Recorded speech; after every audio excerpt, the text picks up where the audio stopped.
You're ready, Tom. I was waiting for that.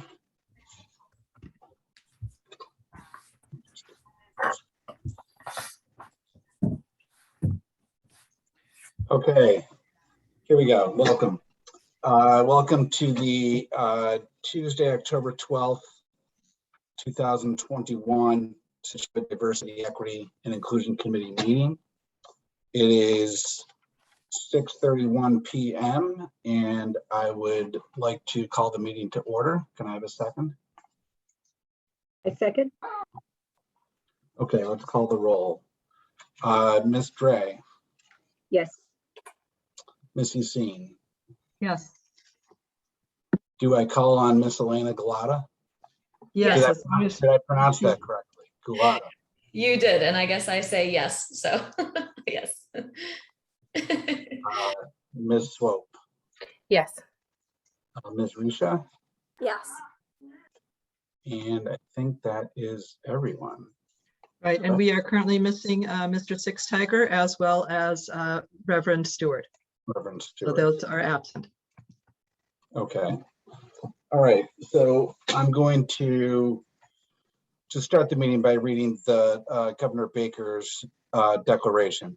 So Governor Baker, his declaration of a public health emergency and the related emergency executive order dated March 12th, 2020 has been extended until April 22nd, 2022.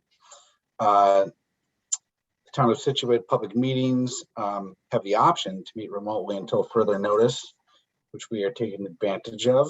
This meeting will be recorded by Scituate Community Television and can be viewed live on Scituate Community Television Facebook Live.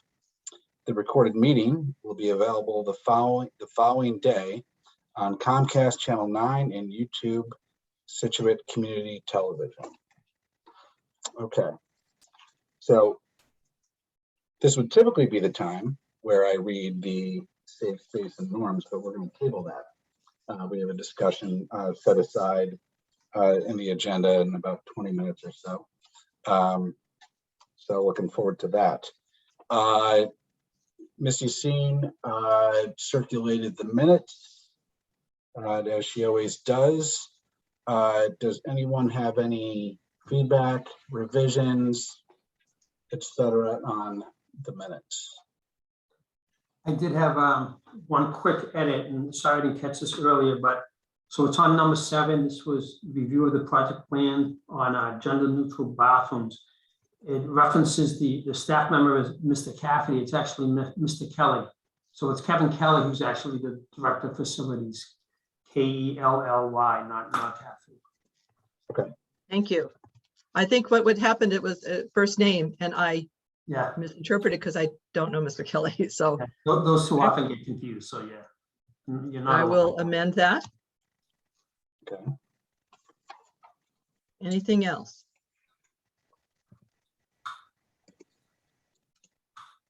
Okay, so nothing else.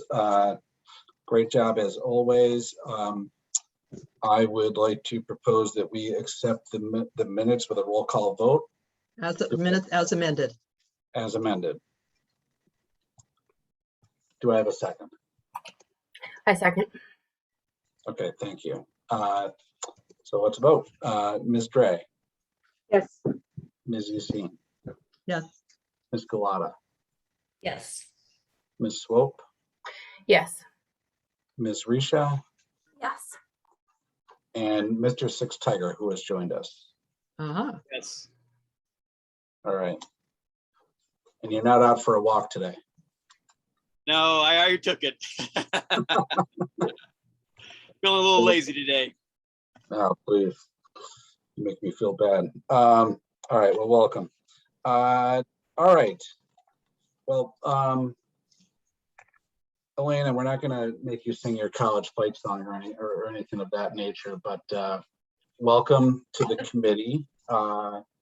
It would be great if you did take at least a couple minutes for those that didn't watch your interview in front of the select board. You did great. But yeah, if you could just introduce yourself, tell us a little bit about yourself, that'd be great. Yeah, of course. Well, I'll spare you all. I went to BU. I don't think there is a fight song. I think our mascot was like a terrier, which is not very intimidating. But yeah, so Elena Galata, it's very nice to meet all of you, and I'm thrilled to be here. I just moved to Scituate about a year ago. I got married about a year ago and got married in COVID, bought a house in COVID. So just moved here. So new to the community. I've been in Boston since I went to BU, but I'm originally from Queens, New York. So that's where I grew up. Oh yeah? Are you from Queens, New York? Sorry, can this be an interactive introduction? Yeah, it's I'm from New interactive. York. Oh, nice. Well, I love a fellow New Yorker, though it seems like I'm setting down some roots in Massachusetts. But yeah, so that's, I guess, a little bit about me. And I no children yet, so just a husband and a yellow lab, which counts as children. I work full time for a digital advertising company called Criteo. So they're based out of Paris, but our office is in downtown Boston. I'm a director of account management there. So spend my day on Zoom leading a team. So this is a nice continuation of the Zoom life as I'm working from home, like many of us, I'm sure, for now. I guess maybe like why D&I and kind of why I'm here. If you didn't watch my interview, which I hope you didn't, at Criteo, we about a year and a half ago, we had no formal diversity and inclusion programming at the company, a lot of local grassroots efforts, which was amazing, but nothing formal that was sponsored by corporate. So I was lucky enough to kind of take a step back from my full-time role and step into a diversity and inclusion program manager role and build our first ever diversity, equity, and inclusion programming at my company. That extended from working with our talent acquisition team to our HR teams, to our people managers on trainings and new processes, as well as bringing together our employee resource groups, our BIPOC community, our Pride community, and our Women at Criteo community specifically. Like one of the most rewarding professional experiences I've ever had. Through that experience, I was able to take a diversity, equity, inclusion course through the Boston Chamber of Commerce, actually. So a fun connection to Mrs. I feel like I have to call you by your full name, sorry. So coming to Scituate, I was really excited to try to figure out how to get a little bit more involved in the community. And this committee felt like a really nice blend of something I felt like I knew something about, no expert by any means, but at least something that I could help in. A lot of the other committees, I have no idea what goes on. So, so very excited to be here. I hope that helped. Excited to get to know all of you. Thanks so much. Appreciate it. Yeah. Okay, so let's keep going. Liaison reports, and I know a few, I think Lieutenant O'Shea and Maura, I think you guys may need to jump early, so we can move stuff around to accommodate, but Maura, can we start with you? Just discussion on what the select board is up to. Absolutely. Hi, everyone, and welcome, Elena. You're a great asset to this group, so you're all terrific, so enjoy. They try to be really formal, but they're really a great welcoming very warm group, so don't let them intimidate you. So I would say the biggest thing to share is special town meeting, which is coming up on October 26th. So that will be at 7 p.m. at the high school gym. Big ticket items there are, of course, the $1.1 million feasibility study article to support the design for a new elementary school in town. So that's part of the MSBA process that is required in order to get to the next stage. So what that'll do is, if it is approved by town meeting, it'll set in motion the process, if you will, to, I think the goal really of the school system today is to collapse Cushing and Hatherley and build one larger elementary school on the Hatherley property. So This feasibility study will evaluate that, and if that's not what it comes back with, there'll be a little bit of a different thing for us to look at. So that's the beginning of that process, which I think all of us who live in Scituate are pretty accustomed to. It's a long process, can take probably 5 to 8 years from the beginning here all the way to fruition, but certainly a big ticket item for everyone to pay attention to. Does anybody have any questions for me on that one? No, I see heads No. shaking. Okay. The next big controversial ticket will be the CPC article, within which is a $2 million request to purchase space to purchase, I think it's about, I want to say 10 acres, 12 acres of property on Border Street. So as you drive north from North Scituate into Cohasset, there are those two beautiful vistas, one on the left, one on the right. The one on the left has already been sold. The one on the right, we have what is called the last right of refusal to purchase. So there is a developer who has offered $2.3 million for that property. So we would have to match that 2.3 million, which is a little bit different than what we've done in the past, only because of the laws. So the laws, because of this property is in what's called Chapter 61A, which is kind of like a tax deferral program. I won't bore you with all the details because I don't know all the explicit details, but at any rate, it defers taxes, and that's what gives us the right of first refusal to buy it. So there are some folks that have raised about $300,000 to date, some private fundraising to augment the purchase of this property. And then town meeting is being asked to spend $2 million of CPC funds to put towards the purchase of that property. So that also is an article that will be probably very vigorously discussed, because usually is. And Maura, is the intent of the town to keep it undeveloped? Yes, so if it's purchased with CPC funds, it would be to keep it as open space, correct? And anything else? Any other questions on that one? No? Okay. And then lastly, there is also a petitioner's article. So that is when a group of private citizens come forth to put an article before town meeting to allow the operation of marijuana facilities in town, whether it may be retail, manufacturing, or distribution. As you know, today we only allow medical, but there aren't any to date in town. So these petitioners would like to rescind that moratorium that we placed on the retail, manufacturing, or distribution type of channels, if you will, back 2 years ago. So this petitioner's article is asking town meeting to reverse that and allow such business to be in Scituate. So that I would say is the other very popular, if you will, or important article. Other than that, pretty much everything else is just financial kind of year-end, moving around funds and paying our bills. So those are the three biggies.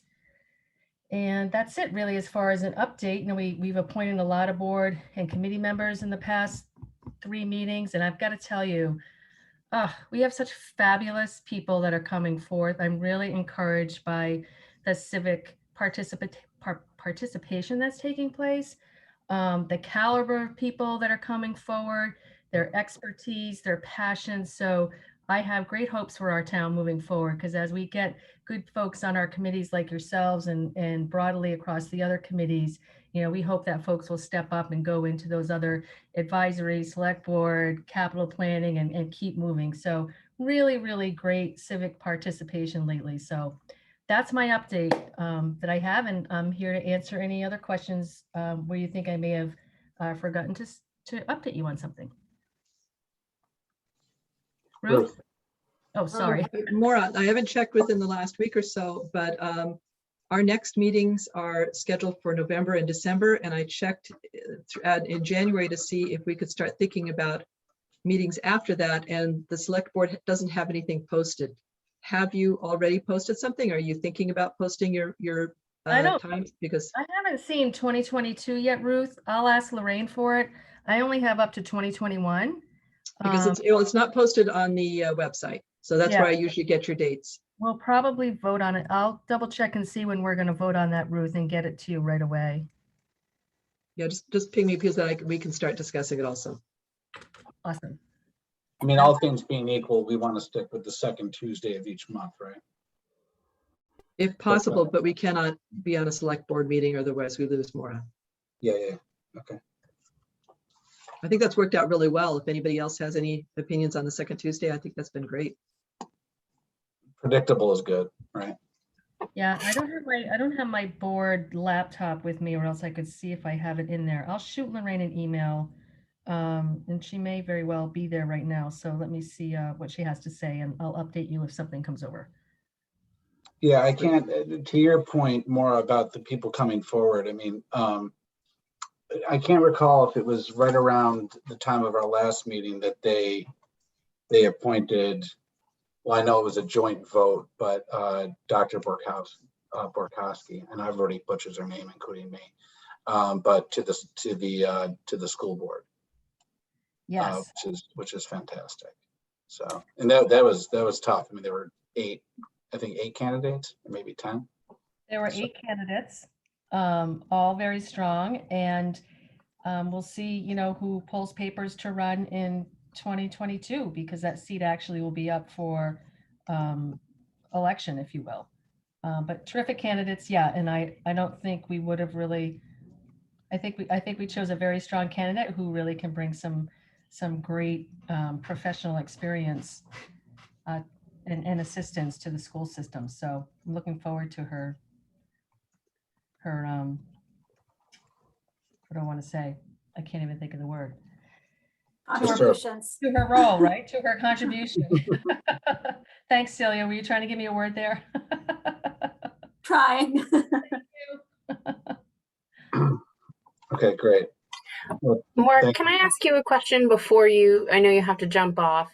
Sure. This was just a question that jumped into my head today. I know we've talked in the past about what DEI trainings that, town employees have to complete.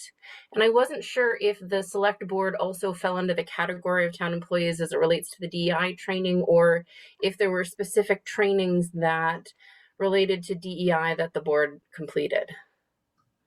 We have not. I have personally in my professional life. I can't guess whether, so as a public entity, no, the answer is no, we have not. So Bob does have some available, and it's probably a good idea that we also have boards trained as well in some of these trainings that are available. So I think it's something that we should put on as a recommendation, Kate. I agree with you.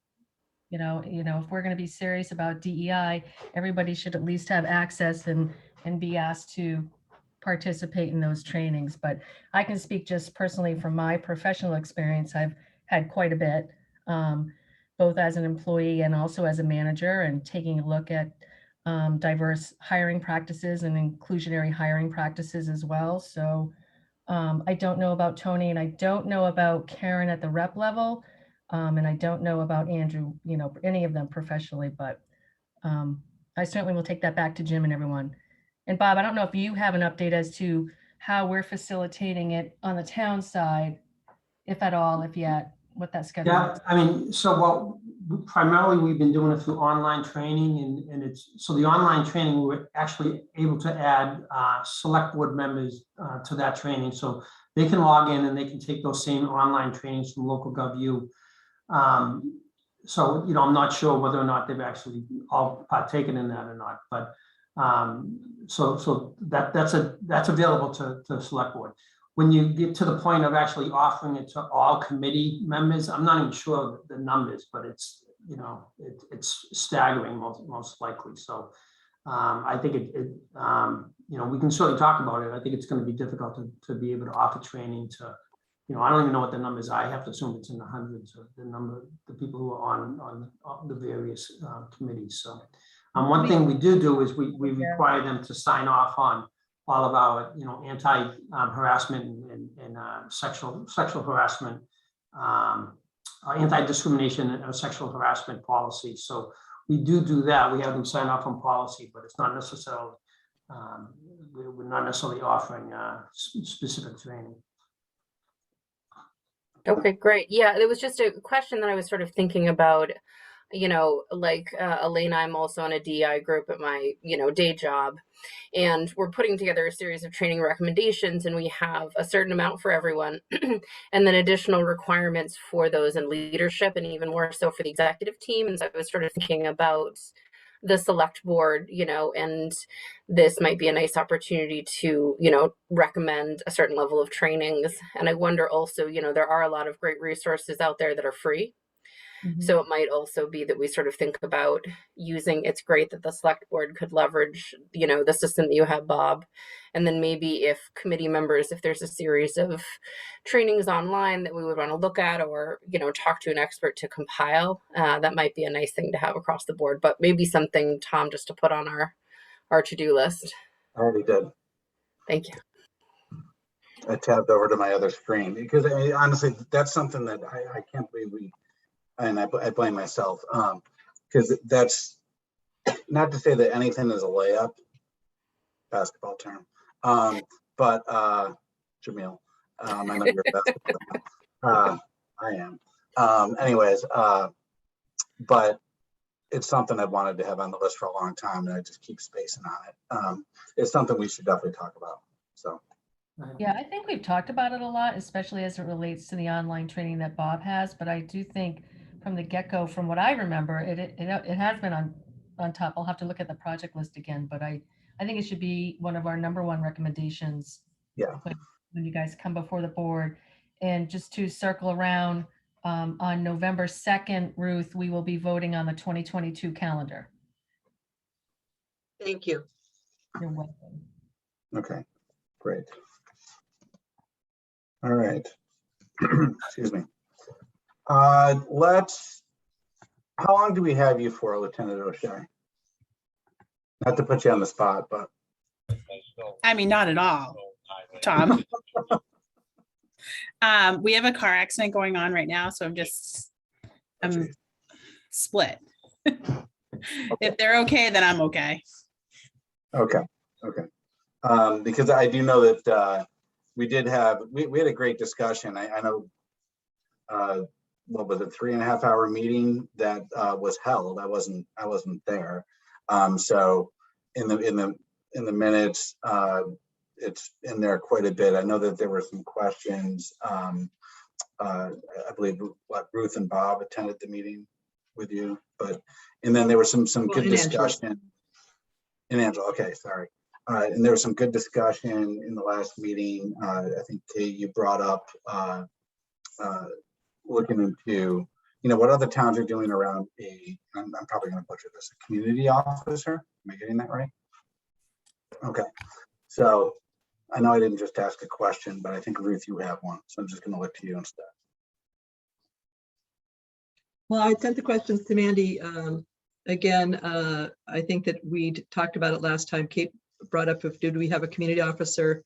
In other words, a point person to handle issues concerning social service interface and other things that come up in that vein. I think that that's what we were talking about. And the other thing is the concept of National Night Out, which Kate has a background in and wanted to know if that's something we did as an outreach in Scituate. So a community officer we do not have. I think right now, like Bob, Ruth, and Angela and I had spoken about before, that our numbers are really limited. And so we're down, I'm going to say 4 officers right now. And so we just simply don't have the staff to do that. I think the chief is very open, when we're up to full complement, to absolutely entertaining that. We do have a number of officers who, I think we had talked about it before, but the SPAN officers. So they are community relations officers who reach, there's someone who does Greenbush, there's someone who does Minot. And so that's kind of broken up by the town and has been brought forward by specific issues. So that's kind of what we have as like a bridge right now. until we can get our numbers up. Your other question, Ruth, what was the second question? The National Night Out as a community outreach. Yeah, so we have not done that. COVID just, like everyone else, has kind of squelched some of our big plans. So when the chief and the deputy, a bunch of our staff kind of shifted 2 years ago. And so we had sat down and had all these meetings of all these wonderful things that we were going to do. And then COVID happened. And so we kind of went into lockdown. But I know that that actually was one of the items that was on the list. So I think that, if our numbers continue to stay where they are or to go down, that I can see that absolutely becoming, an event in the future.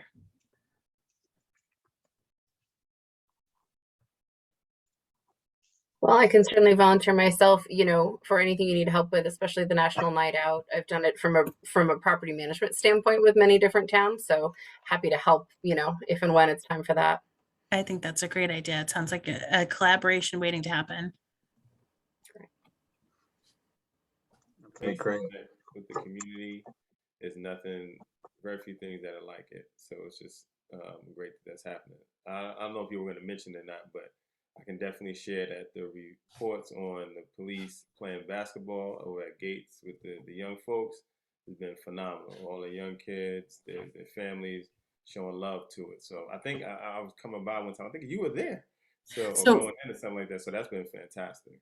Yeah, I think so. We've had between 80 and 100 students the last 3 weeks. So it's definitely been, it's nice for us to be able to get back out. I feel like, like everyone does, we've kind of been walled in. And so to be able to interact with people again and to have those meaningful connections is huge. So the more the merrier.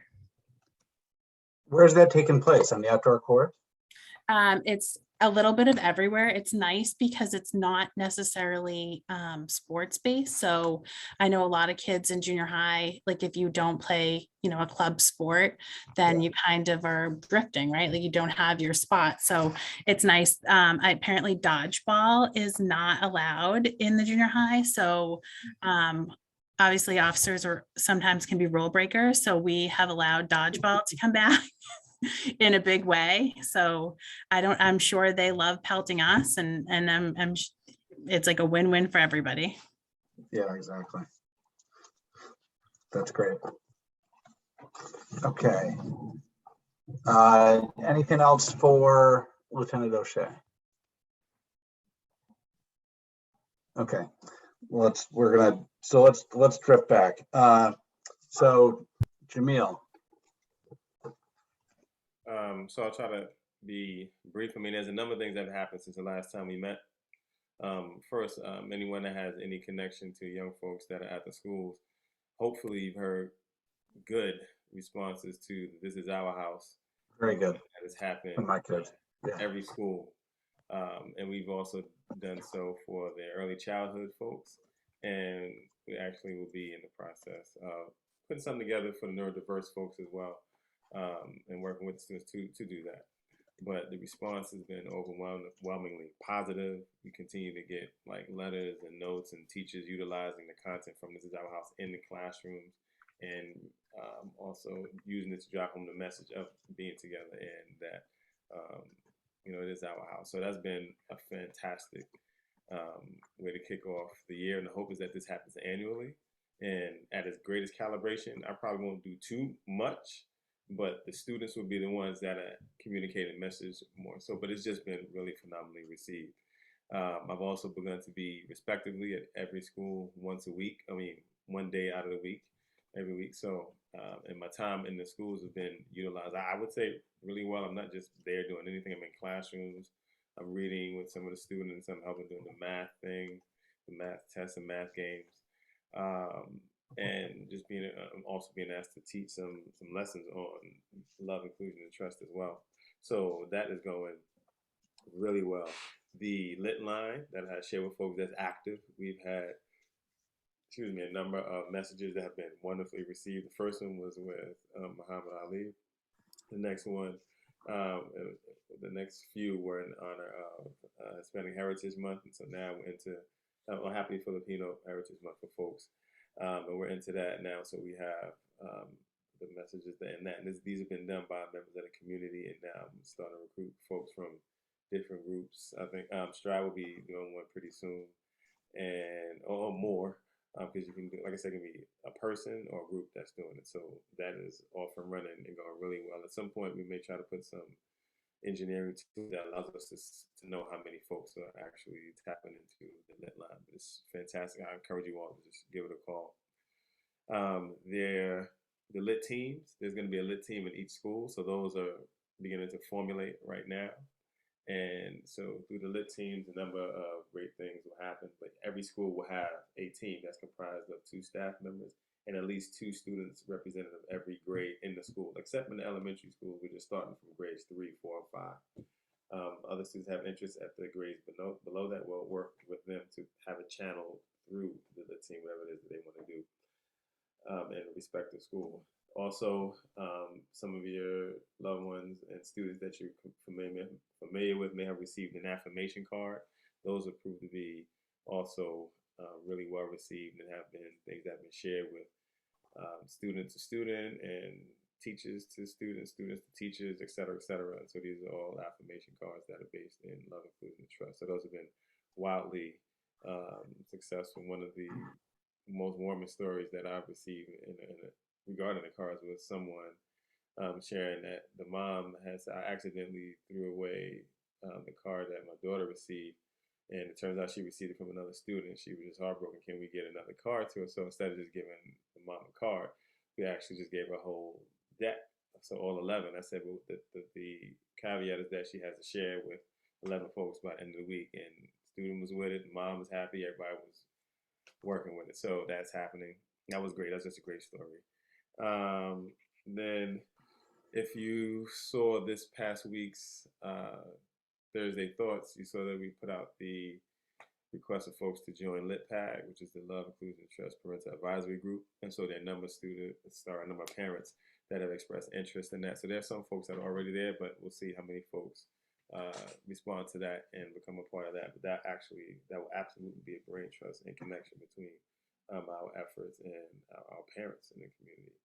Then let's see, the Freedom Team, we're at the closing final stages of that. So looking forward to actually putting the work in so that we can unveil ourselves at some point. And I know that the chief has been really instrumental in that, and Jim Woodrow as well has been really instrumental in bringing that to life. So this week, in fact, I think it's our final meeting before we actually put the word out to get the folks together to have our first meeting before we develop the necessary pieces that need to be in place, like a website and a hotline, phone number, and things like that. The last thing is I connected with Maria Fenwick, I think it's her name. Fenwick is the last name, from Stride, and brought forward the idea of wanting to get together at our group here, SDIC, Stride, and Scituate Pride. There are a number of other groups that are part of it, but as I meet with people, these are 3 groups that come first. So I want to try and get this base going and see if we can get a representative from each one of these organizations to sit at the table and then move onward together. I mean, there's some things I have in mind, but I want to have a collective brain trust before we move in any particular direction. I've had conversation with Nikki and still in conversation with Nikki regarding Scituate Pride, and I'm bringing this to you all to see if someone here is interested in representing this group at such a meeting. At this point in my head, I'm thinking of it calling it Lit City, but city spelled SCITY. You know, the Scituate thing, keep that going. And it's just in my head. It's just something to help me keep it in track. But who knows? It may be a dud. But Maria. +1. Huh? +1. +1. Okay. So Maria's with it. So I guess Celia, you're saying you're in? All right. So. Oh no, I was saying I love the play on city with Scituate, but whatever help you need, of course. So that's that. I mean, there's much more, but that's those are things I want to lay on for folks for this evening. I guess one thing I put on it together is that we have formally a lit committee that's part of the other committees at the school, meaning that there's a committee for professional development, there's a committee for evaluations, there's a committee for curriculum. And so now there's a lit committee, and what this group will take on will be, amongst a host of other things, will be creating a process, a protocol for addressing matters of hate and bias in the disciplinary format. So we have a process for that. Also, we're going to take some time to get a land acknowledgement together and go through the channels and see how where that goes. And we have to look at some forms and revisit how we do some of that, and then produce or promote some professional development opportunities for faculty and staff. So that's something I can share with this group as well. That's out there. But to the other ones, anyone want to represent the crew? Well, I think Maura has a question. Okay. Oh, I do, but somebody can jump in and volunteer before I ask my question. I don't mean to do that. Well, let me ask. Okay, then let me ask a question about the Stride SDIC Pride. So, like, what is the thought there? Regular meetings, information sharing, all of that, and more, or what are the thoughts? I mean, that and more. I mean, at the end of the day, there are a number of organizations that exist in Scituate, and so what I would like for us to do is create not a vacuum, but a headquarters, if you will, where we all are at a place and we share in the same space, so we can move together, so that we know what each other's doing and we can maybe assist each other in doing some things. It's not about condensing the groups into one, but it's about us trying to work together, because I hadn't heard of that being present yet. So I wanted to give that a shot and see what we can do and see what we come up with. One of the things that I think this group may be also willing to maybe able to take a go at is the land acknowledgement for the city. Because there's so much connection between Scituate and indigenous people. I mean, we did that during the retreat this summer with staff and faculty meeting, and I shared the rich connection to the indigenous folks in Scituate. So that's one thing that the group can work on. And this is a little bit ahead. I mean, I'm gonna ask y'all to keep it under your hats for a minute, but not really. I'm working on an MLK memorial for the town to take place. So that's something that I think folks that are part of the mini groups can contribute to being a part of that. So those are just some of the things, Tom. But just initially, being in a shared space. I imagine the meetings it could be quarterly or monthly. Seems like it could be a possibility, but might be too much. We'll see. Let's get this first one going. Yeah, no, I mean, it makes all the sense in the world, certainly. Does anyone want to raise their hand? I'll raise my hand. Angela. Yeah, Jameel, I'd be interested in working with you and understanding more of what's involved in that. So put my name down. Gotcha. Thank you. Okay. And I got Sheila on standby just in case. Yes. I would be on standby as well. Okay. Thank you. I know I'm also interested, but we cannot have too many people. So I think Angela is a good point person. All right. Just taking a note down. All right. Okay, great. And Maura, you had a question? I did, Jameel. Actually, something that came up, and it's probably posted somewhere, but you have so many things going on, a lot of different initiatives. Is there anywhere where parents or even myself can find what your goals and objectives are for the 2021-2022 school year? Those are forthcoming, but the place where they will be, this is that will be unveiled on Monday, should be ready to go, is the DEI page. So we put some work into that, and it's on the school site? Yeah. Okay, great. Okay. That's the only question I had. I had been asked it a couple of times, so I just wanted to double check where I could find those. Okay. Great. Well, it's interesting to know that there is a DEI page on the school site too, because I am assuming that's rather new. I think it's been there, but just not. I don't know if it was as active. So, but we're just putting a little more energy into it. That's what I would say. Myself and Emily Matthews has been hugely instrumental with that. Hugely instrumental. All right, great.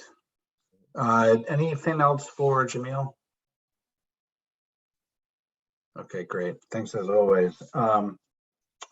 Do we have anything from Stride, Ruth? I know that you guys did reconvene, right? Post-summer, had a meeting? Right, exactly. So ScituateStride.org is how you would find them on the internet. And they have begun monthly meetings. We had the first one was September. It was kind of a nice, kind of just get back and see people again. It's still Zoom. People are not meeting other than virtually right now. The next meeting is Wednesday, October 27th at 7:30, and it is on Indigenous peoples issues. So that's something that they've been working on. Again, we had the interest here, they've taken it up. And there'll be things including Stride. It has, I've just worked with Stride steering committee members. They have sent a statement to the Massachusetts legislature to support the Senate and House bills that we'd heard about earlier with Representative Moschino to adopt Indigenous Peoples Day. So Stride has set a statement for that. We're going to be talking about that, as well as other ways to learn about these issues, what's being done in Massachusetts, and also encouraging Scituate people to kind of join this group that has begun both through Stride and the First Parish Unitarian Church to kind of get together land acknowledgement, develop what Indigenous Peoples Day could look like in Scituate, and perhaps make a proposal then on that, reevaluate the town seals and the town seal, and then also other ways to support Indigenous people. So that will be again October 27th, 7:30 for people who would like to kind of get more involved in this in Scituate. Also, I need to let people know that last week Stride was notified that there was a hate speech poster posted in front of the town hall on kind of a like transformer box or something. It was there. They notified the police, who very quickly took it down. They also notified ADL, and ADL does wish to be notified in cases like this. They are keeping track of any incidents and bias that they do see. And they've said that, yes, they have seen an increase in this type of activity by white supremacist groups. So that we know if that's the only incident that we have seen. And certainly if people do see something like that, that they feel is hate speech or inappropriate, that they should be notifying the police department first. And certainly ADL would also like a call. So that's Stride wrapping up. So no idea who the author was of the, whatever it was. It was a national organization, whose name I don't want to talk about because I don't want to give them any air. Okay. It's a poster that it's an organization that does hate posters throughout the US. So somebody is putting them up in various places on the South Shore. Okay. Well, that's unfortunate. What else to say? Jeez. But again, we do appreciate the quick action by the police department. No, it's good to know it's there, right? I mean, it's good to know it's out there, but yeah, I was not aware. So yeah. Okay. Where was it? Something goes on in the town hall. On the town hall. Yeah, it was a kind of some sort of like I picture a transformer box or something that faces the street. Okay. All right, well, thank you. Any other liaison reports? I know that's a very generic term. All right, let's keep trucking along. I know last few meetings I've been like way ahead of schedule. Now I'm behind, so but that's okay. Brave Spaces. I've got Ruth, Celia, and Angela. You guys have been doing a lot of work on this, so you have the floor. I think we talked around. We even had lots of discussions on this because it came up as safe spaces. Then Right. I'm moving towards brave spaces because in my reading that I had sent to you guys, that is kind of the evolution of what people were talking about, in that they did not want it to be a space where only one view could be heard. And the concern with safe spaces was that it was being used to kind of make an echo chamber for white voices. So that if something disturbed somebody, it could not be spoken about. And so the idea of brave spaces is to work through even things that are uncomfortable or difficult, so that you really get to, because not everybody has the same ideas. I mean, there are people who have a variety of religious beliefs, a variety of backgrounds and social and other issues that aren't going to see eye to eye. And yet, how do we then resolve differences? So that's why I sent some of the background, well, of some of the things that other people are doing for their brave space or safe space affirmations. And then kind of using this information, Angela put together a draft that maybe you would want to share. It's funny, Ruth, I have a different take on the terminology used from brave space and safe space. I don't like brave space, coming from a woman of color, and I think a lot of underrepresented groups. All our space is a brave space. So to me, just everyday interaction requires you to be brave and speak your truth. Safe space, and when on the reading I was coming up, I like secure, safe/secure space. What I do like and what you sent about the brave space information is encouraging dialogue and different viewpoints. So I think that's important. But I don't like the terminology of brave space. And what I don't like about a lot of the things written on the brave space, it doesn't take into account the bias and negative, that underrepresented people have to deal with when they're speaking their truth. So it takes away that accountability of the, the larger group, the non-underrepresented group. So I like the wording of encouraging dialogue, but I like the terminology. And I know it changes. Next month, they'll come up with another term. I like to focus on the actual meat of what we're trying to do. So I think what we're trying to do is, in having meetings, is having people, whether you're a person of color, LGBTQ, feel safe to speak without, having to deal with, bias, prejudice, comments that your truth, doesn't exist because they don't experience it or they can't understand it. So that's my take on it. I prefer the terminology of safe or secure space. And I look at it more as a code of conduct, to be shared, at the start of a meeting, at the start of, a gathering. We want to discuss things. And I agree, you have to understand people are going to have different viewpoints. And you have to respectfully, listen to those different viewpoints. But I think it's important to remember why these terms were used and why they were designed, is to make those underrepresented folks feel comfortable speaking. I think for the majority folk, in writing what the draft that I put for the select board, I'm writing it understanding that the people that would be saying this in the meeting are white males and white females. So what they're doing is encouraging people that aren't white males and white females to come to the town and to feel comfortable, participating in these meetings and feeling that it's a safe, secure space for them to participate and be treated with respect. So that's my take on it. Do others have thoughts? I mean, this is. I'd love to hear a lot of others' comments, because I did share it with some board members for some of their feedback, but I want to hear others' comments first before I share a little bit of the feedback that I've already gotten.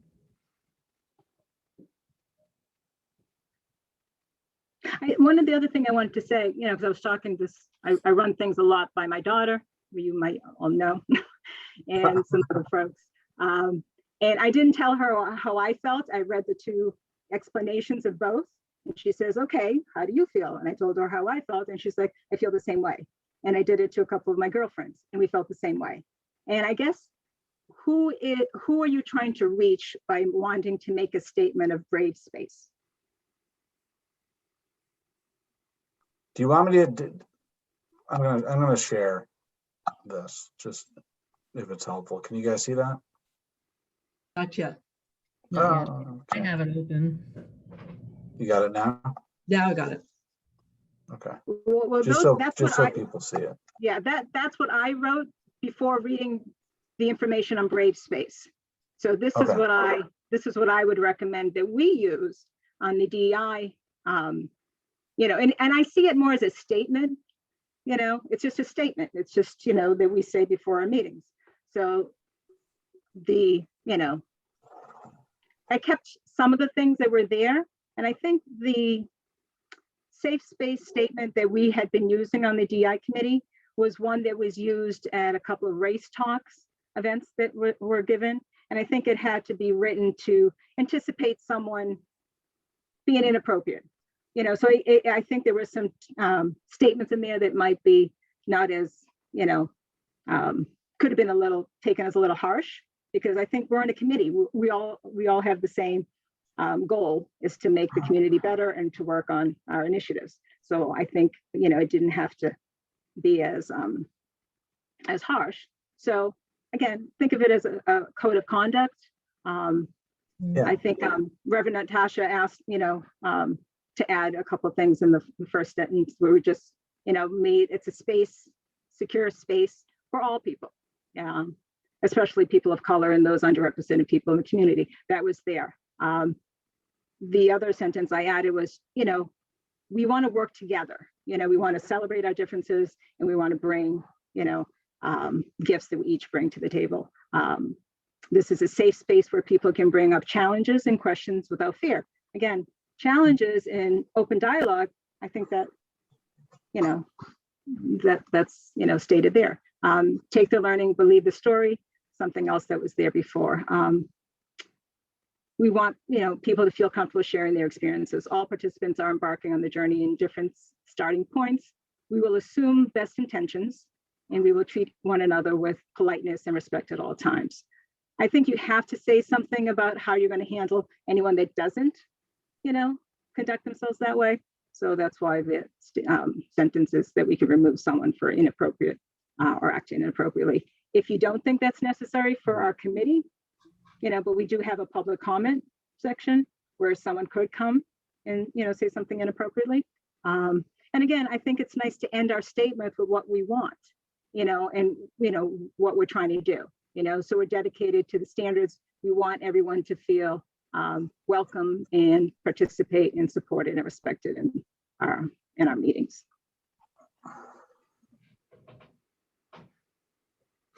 So I think, you know, some of the comments that I received back, I'm happy to hear you articulate that we are encouraging, you know, diverse thought, and not, some people perceived this as limiting free speech, and that's going to be a big debate, right? So we want to make sure that whatever language we use here, that we're encouraging everyone and diverse thought, which you just said, Angela, right? So in your explanation, you are encouraging diverse thought, which is so important.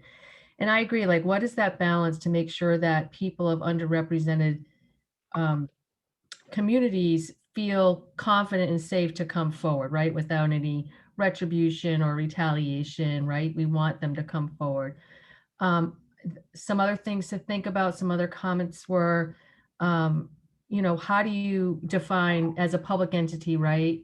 And as public elected officials, inappropriate content or acting inappropriately, that can be subjective. So I wonder if we consider removing the punitive language in this. I just don't know what the rest of the committee thinks about that. And so I'll leave it there. But then my third question was, is the intent for this, for us to read it at the start, or to adopt it as a policy that we uphold, if you will? Or is it something that you think should be read at the start of every meeting? Okay, well, what I just read, Maura, that's for the DEI, that's for this committee, not the okay. select board. Okay. Because we talked about revising our safe space norm statements. So that first section so is the for our second one is committee. just for the Yeah. select board. Exactly. The second draft is for the select board. And that's from, Celia did a great job with another document that we don't have here, with links to different resources. So for the select board, we looked at other entities, that are kind of more, have to be like tighter in their language. And I understand if you're saying something's violation of policy, and if you're saying something's a policy and it's not a policy, well, then you can't say it's a policy. But the goal is that it is a statement that you read before a meeting. Okay. And it's a statement that, you could have in documents and, Yeah, I think second Celia's draft is document. for- Sorry, Angela.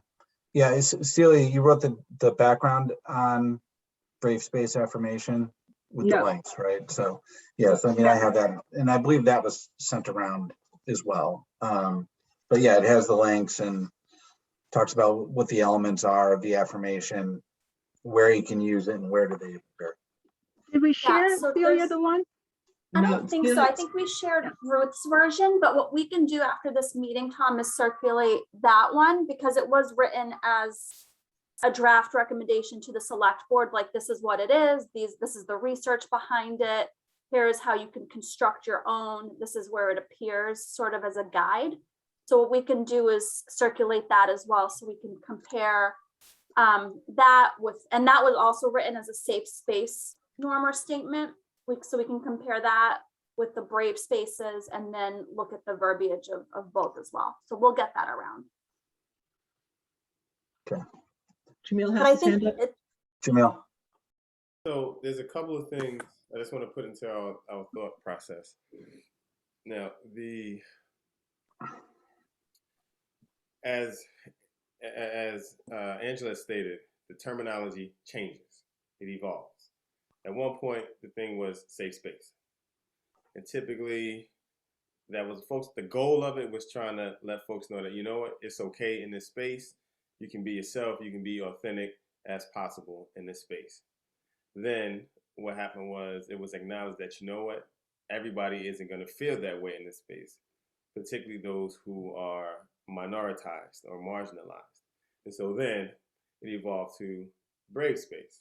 And then Brave Space is what it is in terms of acknowledging that, not that it's not safe, but in order to be in this space, we are acknowledging that there is a level of bravery and risk that may be present blatantly or in a sublime way in this space.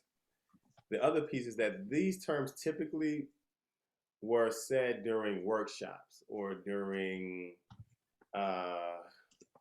professional development things or something like to that effect. Now, for it to be a statement for a committee meeting is a different thing.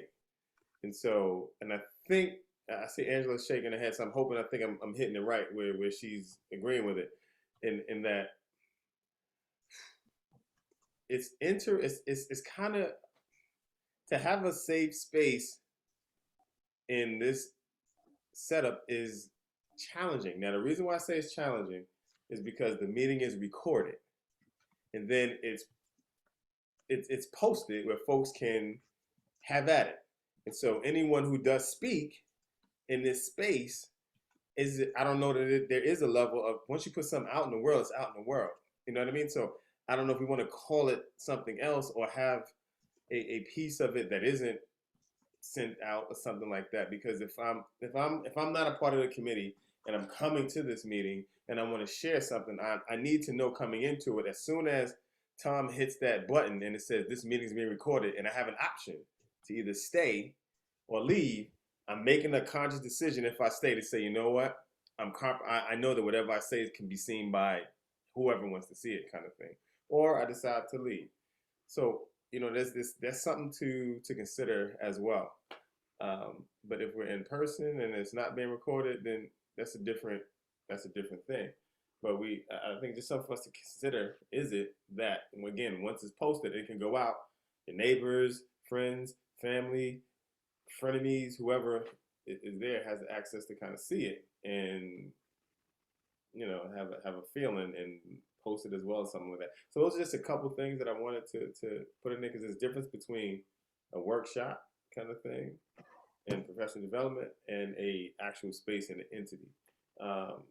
And I think what we're trying to say at the end of the day is that when you come into this group, into this space, there's a certain set of parameters that we're trying to work with, and we would like for everyone in this space to work within the framework that we're in. And if not, there'll be there's some things that may cause a reaction or something like this. The kind of thing, like, people say freedom of speech, but it is freedom of speech free for everyone. That's a whole different conversation right there. So just some things. No, thank you, Jameel. That's exactly, because I know a lot of what I read on the Brave space, it's used a lot in education. I think, like you said, workshops.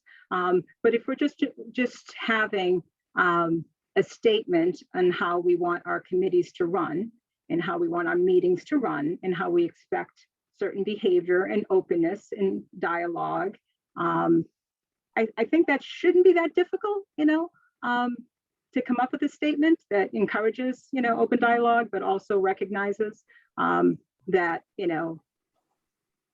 certain group of people haven't always had that safe space, and you want to acknowledge that they should feel comfortable, because historically they may not have felt comfortable participating. So and definitely, like Mara, I don't know if you've read the draft of the select board. That's a little bit more. I did. I took this. I interpreted this as all together, like there were, I don't know. So I did. Obviously I misunderstood that the top was just for your committee, for this committee.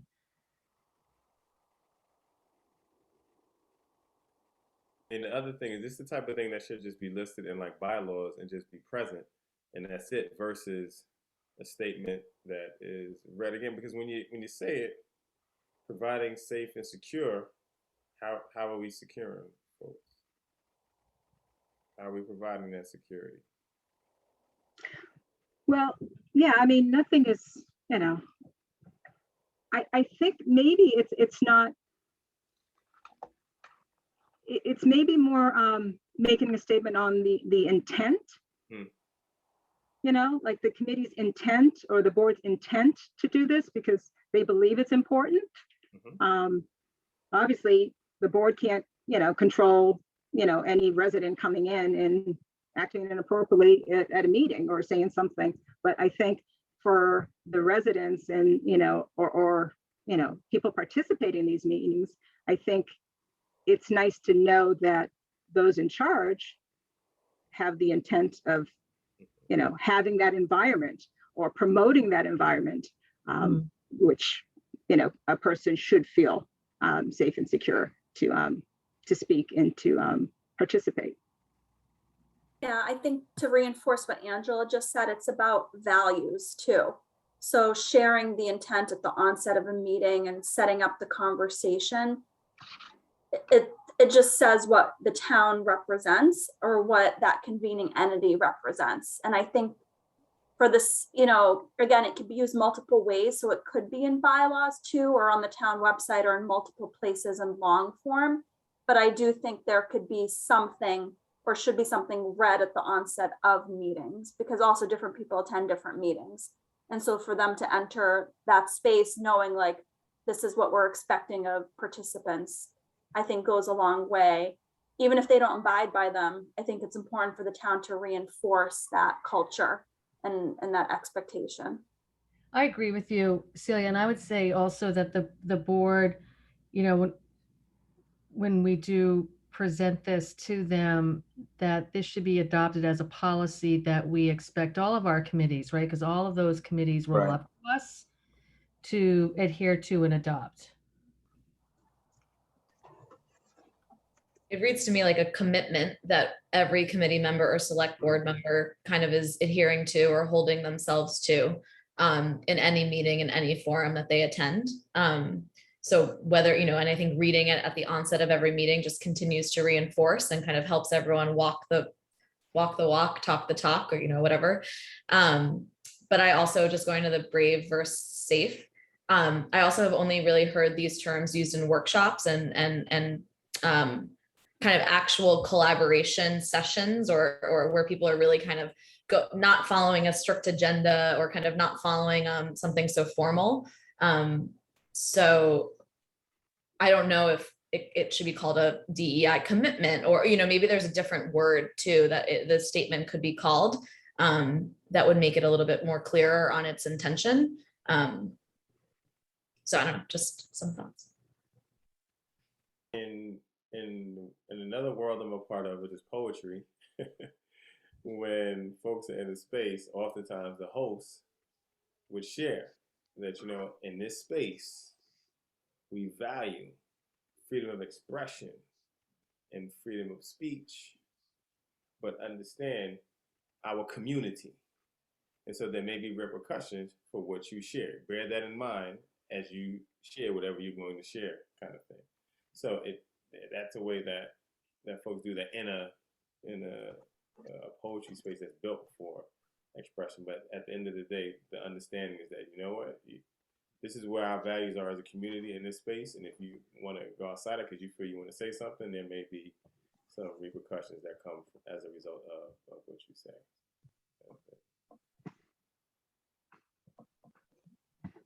Okay. I like the word commitment, Elena. Thank you. Yeah, I wonder if we take a look at adopting, the commitment and a policy, if you will, but tighten up on the statement that we propose to read at every meeting, because it becomes to be a lot of words and you don't want it to get lost, right? So what is that, maybe that 2-sentence statement that we can put together that's read so folks feel comfortable, right? And that they know that we're going to respect them to bring forth diverse views and come forth, because that's really the goal, right? I don't know. I'm just, that's just to me who runs a gazillion meetings and look at Tom, how long it takes him just to get to the the first agenda item. I try to read quick. I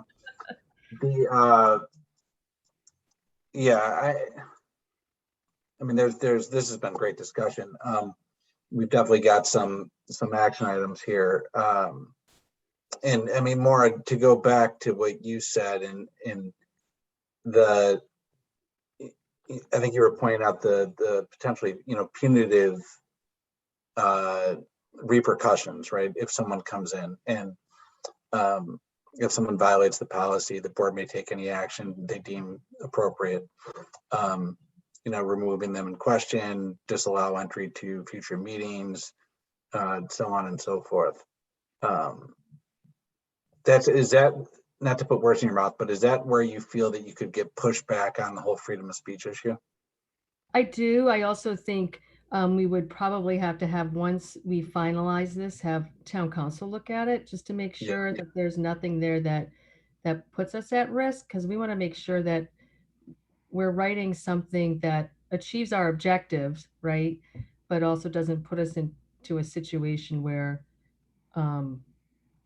we could have any liability. Not that we would. Look, I've been on the board for years, and there have been times when we've had people removed, right? We've called the police to come in and remove folks. So that does happen already. I'm not sure that it might be written somewhere. I don't know, but that does happen. So we just want to make sure, I think we are careful in our use of language here, so we achieve what we want to achieve and not come across as limiting free speech, right, at all, because I know that's not anybody's objective here. Maybe a way, because I think there's value in having something that's the accountability of the commitment, and that we expect all town people to kind of uphold these values in these spaces. So where it's like something like, we expect all participants in meetings to kind of uphold this policy or uphold this commitment as the committee members do, or, I'm not a wordsmith, but where it's not as directly punitive, but it still kind of shows some accountability that we expect everyone to kind of share these values. I like that. Middle ground. Yeah, and Maura, I'm sure you have, you have open, obviously, because you have open meeting laws, there are code of conducts that need to be adhered to on your meetings. So even if you're making a statement regarding, commitment statements, you can, the accountability statement can be as simple as, per our policies on blah, blah, blah, blah, it's going to be enforced, because that's already in place. So we don't have to reinvent the wheel. It's just tying it back to what you actually can legally uphold in your meetings. Yeah, that makes sense. I would like to share one more thing, and then I'm gonna be quiet, I think. So, and that is for us to think about this in a way that's futuristic, that we don't lock in onto it right now, doing what everybody else might be doing. And I like the fact that Angela brought into the mix the word secure. That's not something typical, but maybe we call it something else. I don't know if it has to have brave space or safe space in it at all. We've already begun to recreate what it could be. The word commitment folks agreed on, and then values folks agreed on. So it could be something that starts out as, in this space, we are committed to the values of boom, boom, boom, and whatever else that may be, and then that be it kind of deal. You know what I mean? So that it's sustainable, and it's not subscript to whatever the next word is. This is an opportunity to create something that's customized for our town that may also lead the way for other towns in the future. I like that. Yeah, I like that too. And I hate to say that I have to go in a second, but I do. But I want to add one more thing, Angela. You had said that, and to Jameel's point, I'm just kind of tie this all together, right? You had said at the beginning that this has been written for white men and for white women to be more open for people of color to come forward. Well, let's think about when you're going to be on the Board of Selectmen someday too, right? So there's always going to be that we hope to have more diverse representation. And I know our goal is to kind of correct the past, if you will, and be better moving forward. But I think we also want to make sure that we write it, to Jameel's point, for the future as well. Yeah, absolutely. Yeah, I'm just saying currently. So you have to understand your audience right now. Absolutely. Yeah. Okay. All right. I just wanted to throw in one thing really quickly. Jameel, as you were talking, I was thinking about sort of we have the word respect in there, but to me, this really comes down to respect. And so if we thought about this as, looking to encourage, everyone to share opinions, especially marginalized communities, under the guise of respect, right? That, all thoughts and comments are welcome if made in a respectful way, which more, I think, also gets back to, you've said you've had to escort other, residents out of meetings at times, perhaps because they're being disrespectful. So I think we could perhaps think about it like that.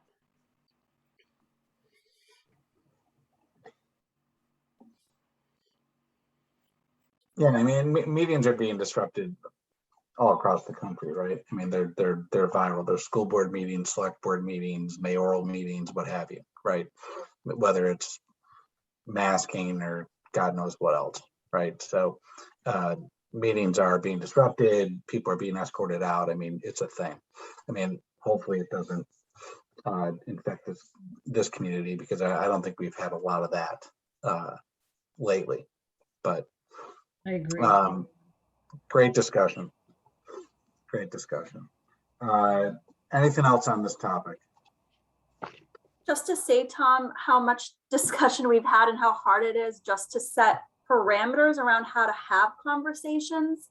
I just felt like I needed to say that, because I feel like that's what's maybe hard and polarizing across the country right now. So before we can even get to action or agreement, like we're trying to even talk about how to do that. And my plea, I guess, is I know we'll figure this out, but I do think it's important to move it along so we can just move ahead, because I don't think we're ever gonna completely agree.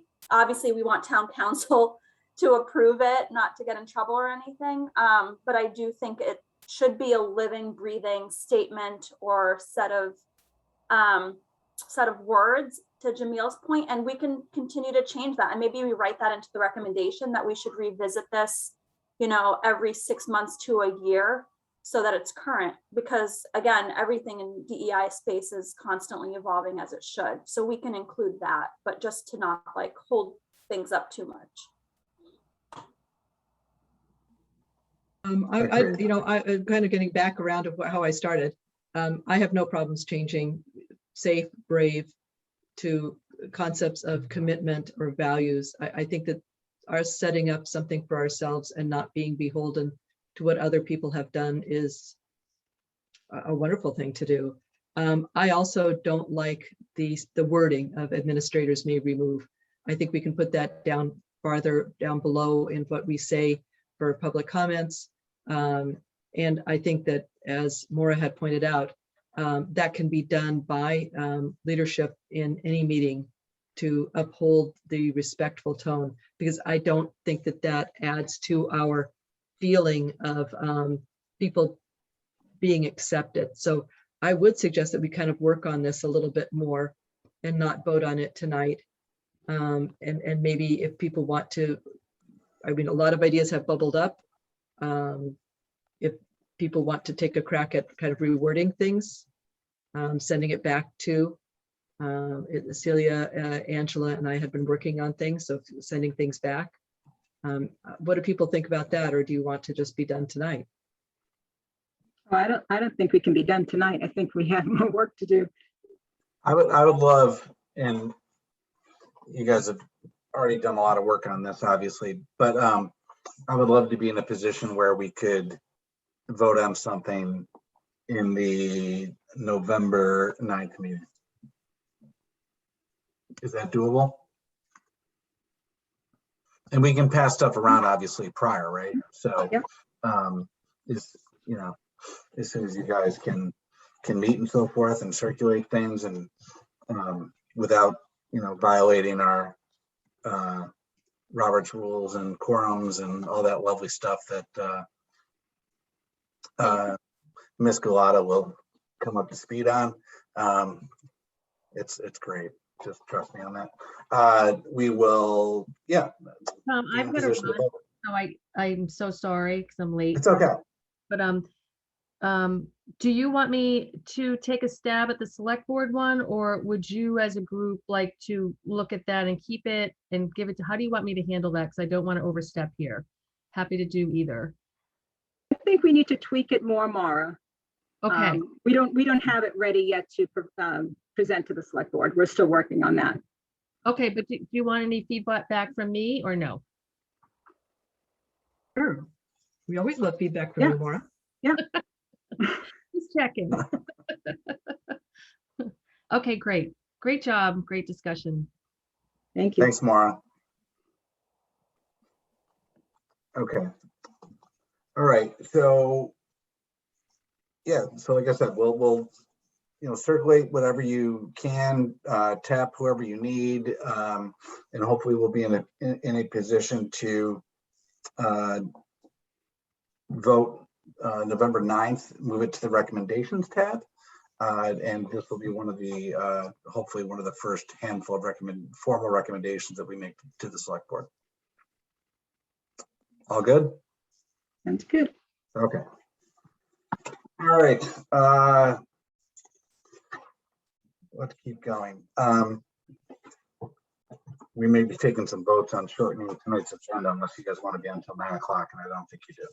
All right. I just saw some shakes. That's good. Mr. Secor, you are still sharing your screen. If you wish to do so, you can. Okay, well, thank you. All right, I'm back. All right, public comment. I don't think we have any. I don't see anyone in the waiting room or anything of that nature. So let's steam forward, because I am going to want to get to the project plan and opportunities, but we're just going to focus on, I think, in lieu of time, on the in-flight projects. Anything else to report from the Scituate Police Working Group? I know that we already had some questions for Lieutenant O'Shea. I'm on page 6 out of 8 of notes, of typing up notes. So I'm sorry, I've had a few other jobs that kind of get pulled in front. And what I'd like to do is get that done within the next couple of days, and then shoot that off to, again, the chief and Lieutenant O'Shea for their review. And then it can come back to us for people to be able to look over and start developing recommendations. DPW, quick update. They have reviewed the notes. We need to formulate recommendations to send out to you guys, and we just haven't done that yet. So again, maybe that's something we can get done by next meeting also. Yeah, and I think we're in a very similar position with Board of Health, Social Services, and that's certainly a large part of that is on me. I just have not gotten to it. So this is just a question for the group, excuse me, before we get to the project plan.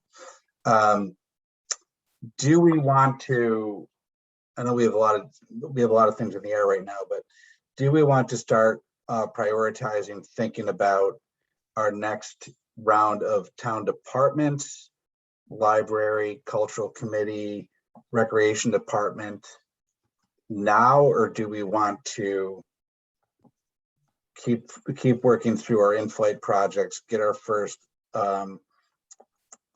list of recommendations in front of the select board, and table the other town departments? Ruth. I recommend you table them for this time. I think we know a lot of the ones that we think we're going to do. I'm really concerned mostly of what do we do with what we've got. We need to actually finish the ones we have. And I think we'll come up real quickly with what we want to do next. I think as we also kind of finish this process first round through, it's going to give us a lot more view of, what are our goals as we do this. And I think that those may evolve as we finish up the first round through. But I think, Tom, we've discussed multiple times departments and that we think would be best. So I don't think we need to spend a lot of time now. Okay. Anybody Everybody else? good with that?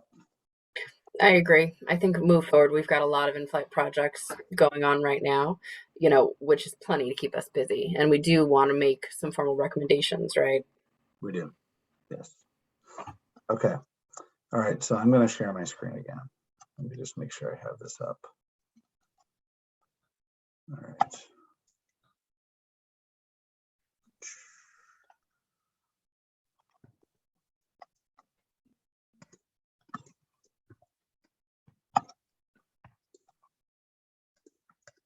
Okay.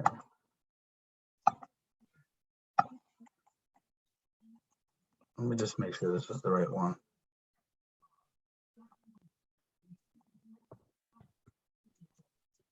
Yeah, I think I'm good. Okay. All right, everybody sees the spreadsheet? I hope. Yes. Okay, good. Yes. All right, thanks. Okay, so I am on the in-flight projects tab. So Kate had a big speaking role at the last meeting. And gave a great update, I think, with Bob on gender neutral bathrooms. Do we have any additional updates on that? We don't have any additional updates. Working with Kevin, who, Bob, thank you for the email, looks like we're getting an assistant for him soon, to get some quotes on a few restrooms to see what cost would look like to convert them to single-use gender-neutral bathrooms. And also we're looking to get cost on signage that would likely, I can send around another version. I think we can wait till the next time, but would likely just sort of, as we talked about before, focus on the function of the room. This is a restroom. and indicate the rooms that are handicap accessible. And as we talked about before, the vast majority of the facilities have the option for a single use that could be made gender neutral. So we do know of some locations, such as Widow's Walk, where there may not be an option. But I do think the vast majority of buildings, this will be a pretty easy fix, with the price of the sign. So that's exciting. Bob, anything else you want to add? No, I mean, again, I think we just need to get some quotes, but I think we saw there were, 17 different facilities that were somewhat regularly used by the public. And I think ultimately we may be able to have gender neutral bathrooms in, I think 15 of the 17. So I think we're in pretty good shape. Yeah, we were excited about that. Okay, great. May I clarify this, Kevin? Is that Kevin Kelly? Yes, right. Thank you. Okay. Continuing on, Sister City project. So Angela and I attended a meeting a few weeks ago now with the committee members from our existing two sister cities in West Cork, and I can't pronounce the city in France, and I'm not going to try. Thionbrie. Thank you. Thank you. I took Latin in high school. It does not help me at all. So anyway, Angela, have you had any follow-ups with? Not with them, but I have spoken to other folks in the Cape Verdean community, and we've. I just want to tell the DI committee how wonderful these women were that we met. They were hilarious. They were hilarious. They're so excited. They're like, it's about time. And I felt so welcome. They were great. They were great. And they're basically telling me, you can do this. And so I felt very motivated. But I have done some more research on the, Cape Verde Islands, and I found that the town that I was thinking of, that a lot of Cape Verdeans from Scituate come from, this island of Fogo, actually has two sister cities right now in Portugal. No kidding. Yeah, it's great, and it's actually like as the women said, they told us a wonderful story is how they picked their sister cities in Ireland, and funny story. So I have done some research, so I think we'll be able to definitely present this to the board as a recommendation. I think the community will enjoy having it. And what the women had explained to us too is not only does the town have the sister city committees, which are the town-run committees, and obviously the volunteers, but the chairwomen started their own nonprofit Sister City Project. And they drafted a brochure already with the logo that I could use for the Cape Verde city to add to their French city and their Ireland city. So we got a lot of information. So I think, I don't know when we would want to present this, what board meeting, because, there's, the process of what we would need to have in place for the board to, decide to choose this as a committee that they would put out there and have open to anyone to volunteer to be on the committee. So I don't know what the time frame we were looking at. Yeah, I mean, I think it was a fair amount of work. Nothing insurmountable. I mean, they gave us the steps, right? They said, I'm looking at the couple of pages that they sent us, petitioning the select board to create it,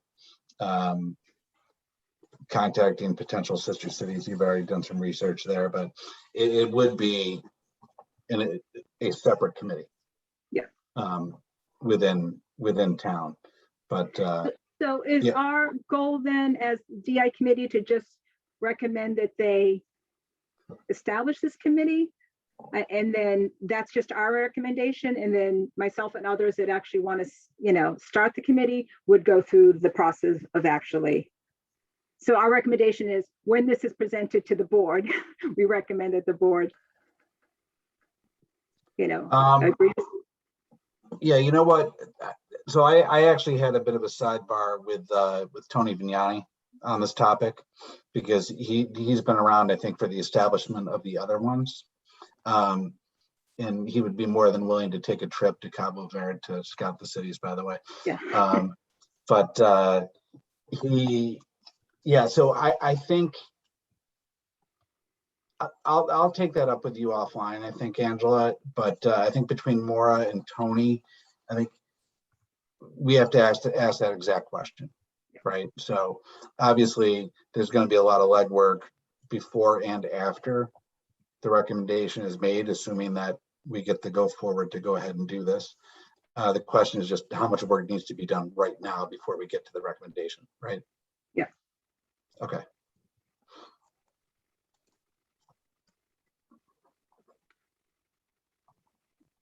But as Angela said, the woman that we met, they are ready, willing, and able to bend over backwards and help us. So it was a good meeting. Okay, let's keep going. I'm just going to skip around to the ones that I know we have next steps on. Safe space norms, we discussed that, so we're not gonna linger there. We touched on DPW, some of the other meetings. Under opportunities, I literally just threw this in when we were talking earlier around the DEI trainings. Kate, I just put you in because you were the first one. You were the first one to mention it. But what I would love to see us do is, can we create like a training task force? And I'd be willing to be on it, and so would Elena. Sure, I will as well. Okay, boom. Training task force. I would do that as well, obviously, Tom. Great.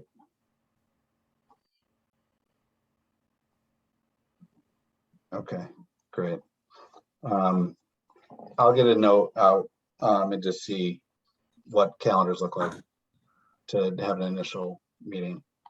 That would be great. And I know we've touched on, you know, a few people brought up the things going on with Stride. You've mentioned it, Jameel, a few different times. Jim, you mentioned Town Seal on one of the first meetings you were on. So a lot around Indigenous peoples, right? So whether we fold a few of these things into one opportunity or what have you, more to come. That would be my suggestion, Tom, because that's the way that the Stride group is handling it. Okay. As you know, a variety of goals that they plan to work towards. So pretty much I'm using their brain power and their connections to kind of move these things forward. Okay.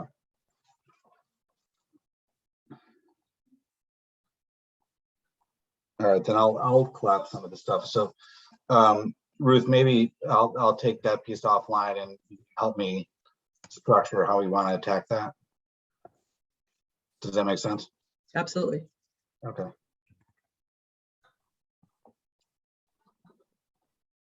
Okay, great.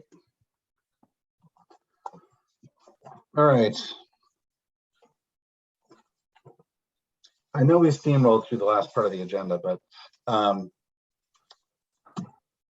anything else that people want to talk about with regards to opportunities, in-flight projects, things I've missed? No. Okay. Any other business that anyone wants to tee up? All right. So in future meeting dates, Maura has that action item. Yep. And we currently have November 9th as our next meeting and December 14th as the meeting after that. And then Maura will let us know. And then we can start setting ideas for 2022. Okay, excellent. All right, so with that, I think I would like to, first of all, congratulate it. I mean, thanks everyone for your participation. People were really into it tonight, so that was great. Welcome, Elena. And I would like to, I always butcher this part, call the meeting to a close. And Mr. Secor, I'm sorry. If you want to stop sharing your screen, you can. You can leave it up if you so I wish. can do that too. Thank you. I need to get better at that as well. Do I have a second? Second. Okay, thank you. All right, so we will take a roll call vote. Ms. Dre, Yes. Ms. Yassine, Yes. Ms. Galata, Yes. Ms. Swope, Yes. Mr. Six Tiger, Yes. and Ms. Risha, Yes. and I am a yes. That concludes the meeting. Thanks everyone so much. Bye. Good night. Talk to everyone soon. Thanks, everyone. Good night. Bye-bye. Good night. Have a good night.